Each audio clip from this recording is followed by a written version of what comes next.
പാമ്പാടുംപാറ ഗ്രാമപഞ്ചായത്തിൽ വയോജനങ്ങൾക്കുള്ള കമ്പിളി പുതുപ്പുകളുടെ വിതരണം നടന്നു. പഞ്ചായത്ത് കോൺഫറൻസ് ഹാളിൽ നടന്ന യോഗത്തിൽ കമ്പിളി പുതുപ്പുകളുടെ വിതരണോദ്ഘാടനം പ്രസിഡന്റ് ജോസ് തെക്കേക്കുടി നിർവഹിച്ചു. പഞ്ചായത്തിലെ 650 ഗുണഭോക്താക്കൾക്കാണ് കമ്പിളി പുതുപ്പുകൾ നൽകുന്നത്. പാമ്പാടുംപാറ ഗ്രാമപഞ്ചായത്തിൽ വയോജനങ്ങൾക്കുള്ള കമ്പിളി പുതുപ്പുകളുടെ വിതരണത്തിന്റെ ഉദ്ഘാടനം നടന്നു. മുൻവർഷം പദ്ധതിയിൽ അംഗമാകാത്ത 60 വയസ്സിന് മുകളിൽ പ്രായമുള്ളവർക്കാണ് കമ്പിളി പുതുപ്പുകൾ നൽകുന്നത്. പഞ്ചായത്തിൽ അപേക്ഷ വെച്ച 650 പേർക്കും കമ്പിളി നൽകും.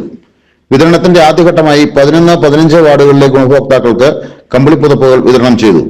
മറ്റു വാർഡുകളിൽ ഒരാഴ്ചയ്ക്കുള്ളിൽ വാർഡ് മെമ്പർമാരുടെ നേതൃത്വത്തിൽ വിതരണം ചെയ്യും. പാമ്പാടുംപാറ പഞ്ചായത്ത് കോൺഫറൻസ് ഹാളിൽ നടന്ന യോഗത്തിൽ കമ്പിളി പുതുപ്പുകളുടെ വിതരണോദ്ഘാടനം പ്രസിഡന്റ് ജോസ് തെക്കേക്കുട്ടി നിർവഹിച്ചു.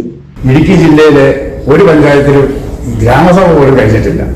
നമ്മളിവിടെ വളരെ കൊടുത്ത് തീരാറാകുന്നത് അവർ ഞങ്ങൾ തന്നെ നേരിട്ട് പോയി കണ്ട് ലാബറട്ടറി കൊടുത്ത് അതിന്റെ റിസൾട്ട് വാങ്ങിയിട്ടാണ് വളം ഇറക്കുന്നത്. അതിനോടൊപ്പം തന്നെ കമ്പിളി വിതരണം തുടങ്ങിയിരിക്കുകയാണ്. കമ്പിളി വിതരണം എല്ലാ വാർഡിൽ നിന്നും നാളെ അടുത്തതായിട്ട് ഈ മുട്ടംപൊടി വിതരണം അതും അടുത്ത വിതരണം തന്നെ നടക്കും. എല്ലാ വീടുകളിലും പൊട്ടാഷി ബക്കറ്റ് എത്തിക്കാനുള്ള നടപടി ഉടനെ വരും. അതുപോലെ സ്ട്രീറ്റ് ലൈറ്റ് ഇതെല്ലാം അതിന്റെ ടെൻഡർ പ്രവർത്തനം നടന്നുകൊണ്ടിരിക്കുകയാണ്. എല്ലാ കാര്യങ്ങളിലും 1-2 മാസം കൊണ്ട് തന്നെ ചെയ്തു തീർക്കണമെന്നുണ്ട്. വികസന standing committee chairman CV Anand അധ്യക്ഷത വഹിച്ചു.